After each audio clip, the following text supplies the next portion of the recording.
Bonjour à tous, nous allons voir ensemble aujourd'hui comment résoudre une équation. Alors, plus particulièrement une équation du premier degré à une inconnue. Premier degré parce que sur votre lettre, vous n'avez pas de puissance, et puis à une inconnue parce qu'il n'y a qu'une seule lettre dans mon équation. Alors, vous allez voir qu'effectivement j'écris 3 fois la même équation parce que je vais vous montrer une méthode et je vais la décliner de 2 manières différentes. Pour résoudre une équation, nous devons utiliser 2 règles différentes. Première règle, nous pouvons ajouter ou soustraire un même nombre aux 2 membres de notre égalité. Deuxième règle, nous pouvons multiplier ou diviser chaque membre de l'égalité par un même nombre. Objectif, quand on résout une équation, c'est trouver la valeur de x pour laquelle la partie gauche est égale à la partie droite. Donc à la fin, il faut arriver à x égale quelque chose. Pour arriver à x égale quelque chose, j'utilise donc les 2 règles que j'ai énoncées précédemment. Prenons la première partie ici. Je vais essayer de ce côté de n'avoir que des lettres. Pour n'avoir que des lettres, il faut que j'essaye de me débarrasser du moins 5 qui est là. Pour me débarrasser du moins 5, il faut que j'ajoute ou que j'enlève quelque chose de chaque côté. Je vais ajouter 5 de chaque côté, comme ça moins 5 plus 5 ça fera 0. Si je le fais sur la gauche, je dois aussi le faire sur la droite. Ensuite, je réduis. 6x moins 5 plus 5, ça fait 6x. Égal 2 plus 5, ça fait 7. Je veux arriver à x égale quelque chose. Donc ça veut dire qu'il faut que j'ai tous les termes en x à gauche et tous les termes constants à droite. Terme constant, ça veut dire sans lettres. Donc je dois me débarrasser du 4x qui est là. Pour me débarrasser du 4x qui est là, je vais enlever 4x de chaque côté. Donc je fais moins 4x sur la droite, je fais aussi moins 4x sur la gauche.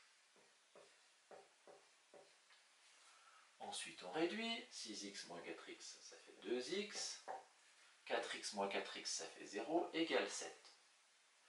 Petite opération pour terminer, j'ai le droit de diviser de chaque côté par un même nombre, pourvu que ça ne soit pas 0. Donc ici je vais tout simplement diviser par 2 de chaque côté. Et j'obtiens x égale 7 demi. C'est égal à 3,5. Deuxième façon de présenter. On peut remarquer ici que dans le passage de la première ligne à la deuxième ligne, le moins 5 qui est à gauche devient plus 5 quand on le passe à droite. Si j'enlève cette partie-là, le moins 5 devient plus 5. Qu'est-ce que ça donnera au niveau de la présentation ici? Je recopie le 6x, et le moins 5, je le passe de la gauche vers la droite. Donc ça fait 4x plus 2, et comme je le passe de la gauche vers la droite, j'observe bien ici, le moins 5 devient plus 5. Donc je dois changer son signe. Ça fait plus 5. Donc finalement, quand je passe de la gauche vers la droite, ou de la droite vers la gauche, je change le signe. Alors attention, ce n'est pas de la magie. On observe bien ici, pas de la magie, le moins 5, effectivement, visuellement, il devient plus 5, tout simplement parce que ici, vous voyez, je n'ai pas écrit moins 5 plus 5. Donc je n'écris pas ça, et effectivement, visuellement, quand mon nombre a changé de côté, il a changé de signe. Je réduis un petit peu. 6x égale 4x plus 7. Je vais faire la même chose avec le 4x. Le 4x, il est sur la droite. Observez bien ici. Le 4x, il est à droite. Je le fais passer sur la gauche, il devient moins 4x.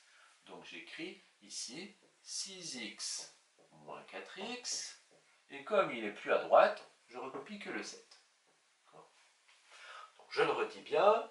Aucune magie dans le passage du 4x qui est à droite au moins 4x qui est à gauche. C'est tout simplement qu'on n'écrit pas l'étape 4x moins 4x. Je réduis, 6x moins 4x, ça fait 2x, égale 7. Même étape qu'à gauche, 2x sur 2 égale 7 sur 2, x égale 7 demi. x égale 3,5 si on a envie de donner la réponse sous la forme d'un nombre décimal. Donc c'est la même chose que cette méthode, on va dire avec un petit peu moins d'étapes. Dernière méthode où on va faire même un petit peu plus court que ça, on va faire des déplacements donc de la droite vers la gauche et de la gauche vers la droite en s'assurant qu'on doit avoir ici les lettres sur la gauche et les nombres sur la droite. Donc c'est toujours pareil, je le redis bien, il n'y a pas de magie là-dedans, d'accord? Il faut toujours revenir à ça, d'accord? Mais forcément après quand on a vraiment l'habitude, on ne refait pas ça, d'accord? Mais on fait ça, voire on fait la troisième méthode que je vais vous montrer. Donc qu'est-ce qu'on fait? On s'arrange pour avoir toutes les lettres sur la gauche, tous les nombres sur la droite. J'ai déjà ici 6x. Le 4x qui est à droite, je le fais passer à gauche. On a vu, quand on change de côté, on change de signe. Donc ça fait 6x moins 4x. Le 4x qui est là devient moins 4x ici. Le 2, il reste sur la droite. Le moins 5 qui est ici sur la gauche, je le passe sur la droite, ça devient plus 5.